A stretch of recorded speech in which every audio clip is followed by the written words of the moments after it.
Welcome to our channel. Today we how to set up backlink audit with Linkody, quick tutorial step by step clearly. First, navigate to the Linkody website and log into your account. If you don't have an account, create one by following the on-screen instructions. Once logged in, you'll be directed to the dashboard. Locate the New Project button, typically found at the top right corner. Click on New Project to start the setup process. Enter your website's URL in the designated field.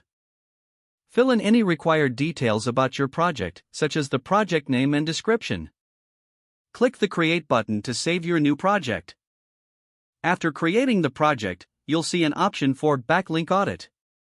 Select Backlink Audit from the available menu options. Linkody will initiate a scan to gather data about your backlinks.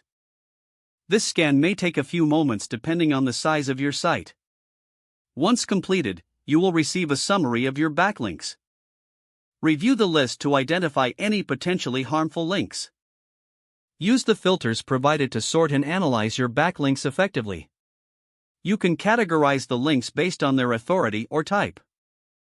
For any suspicious links, take note of their details for further action.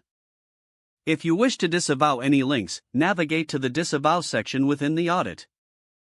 Follow the prompts to generate a disavow file as needed. Finally, regularly revisit your backlink audit. With these steps, you can effectively set up and manage your backlink audit in Linkody. If the page does not load, refresh the browser or try again in a private or incognito window. Make sure you are using the correct email address, then retype it carefully to avoid small typos. If your password is not accepted, use the reset option and create a new strong password you can remember.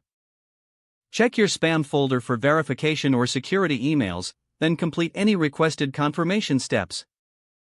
Enable two-factor authentication if available to improve account security and reduce unauthorized access risk.